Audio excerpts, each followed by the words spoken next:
trabalhei durante 17 anos com um grande homem no Brasil, que foi Paulo Freire. E Paulo Freire era alguém que dizia sempre algo especial.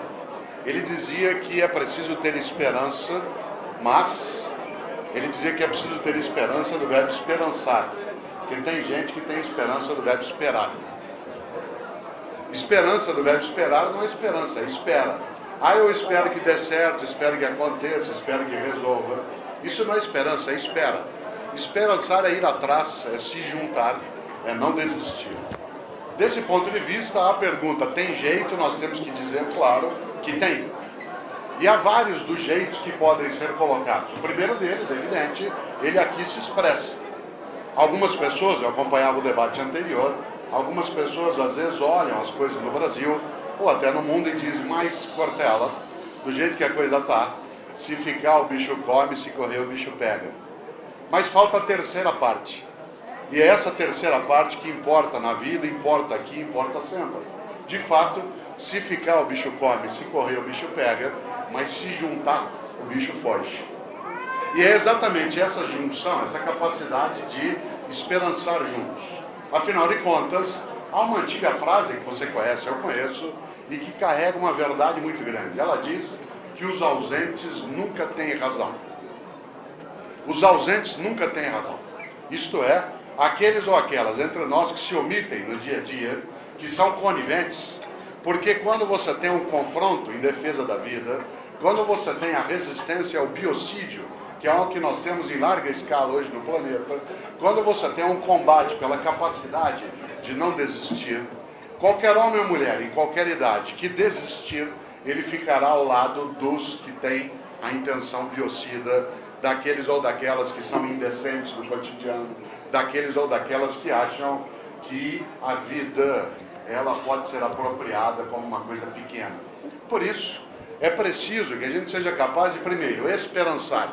Em segundo, saber que, de fato, os ausentes nunca têm razão. Em terceiro lugar, entender qual é a finalidade do poder.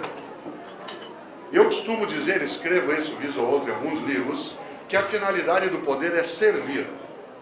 Todo poder que, em vez de servir, é um poder que se serve, esse é um poder que não serve.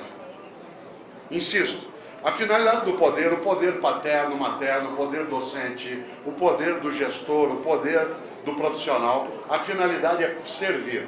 Todo poder que, em vez de servir, sirva a si mesmo, esse é um poder que não serve. Por isso, quando a gente tem, por exemplo, numa democracia, a possibilidade de eleições, é preciso que se preste atenção em quem é que se vai escolher para que ele sirva.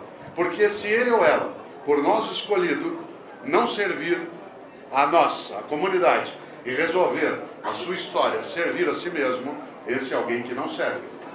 Se, em primeiro lugar, é preciso esperançar, em segundo, não ser omisso, e terceiro, prestar atenção exatamente naqueles que usam o poder como serviço e não como atividade de uso privilegiado individual, é necessário acrescentar uma quarta.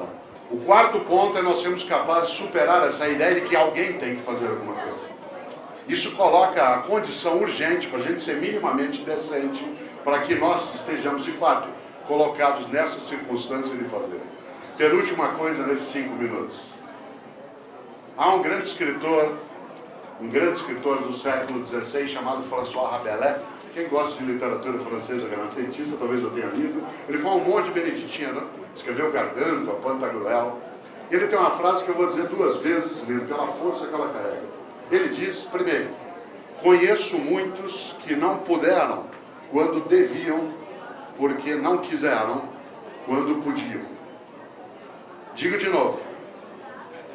Conheço muitos que não puderam quando deviam, porque não quiseram quando podiam. A gente quer, deve e pode. Tem que fazê-lo de vários modos. Na militância política, partido é uma opção que algum pode ter ou não, mas a militância política sempre será feita. Na comunidade, no movimento, dentro da tua comunidade de bairro, no teu prédio, a política é feita o tempo todo. Por último, claro, se nós imaginarmos, é necessário trazer à tona o tema da litigância, isto é, há toda uma legislação que nós temos de acionar para proteger a vida coletiva, especialmente junto ao Ministério Público, no que se refere à habitação, à escolaridade, em relação à proteção da vida, ao meio ambiente. E quem não entrar no processo de litigância não entendeu que há uma legislação a nos proteger em função disso. Por fim, claro, né, nesses últimos 30 segundos é preciso lembrar sempre, né, eu dou aula na PUC São Paulo há 34 anos e os meus cursos começam sempre com uma frase, que é uma frase que não me pertence, mas de um grande político britânico do século XIX, chamado Benjamin Disraeli. Ele disse: a vida é muito curta para ser pequena. A vida é muito curta para ser pequena. E uma das maneiras de apequenar uma vida que já é curta é a conivência, a conformidade, a ideia de que a gente pode aguardar que as coisas acontecerão, porque isso de fato não é nada mais do que simplesmente esperar em vez de esperançar. Por isso, o que pode ser feito? Militar, litigar, enfrentar, se juntar, resistir, fazer o que pode ser feito em vez de aguardar que alguém o faça, porque se alguém o fizer, fará eventualmente contra nós, contra a vida, contra o coletivo. Ação é concreta, não é mero discurso, é entrar no circuito, ir para o movimento social, discutir, fazer, trabalhar, agir, e aí não apequenar a vida.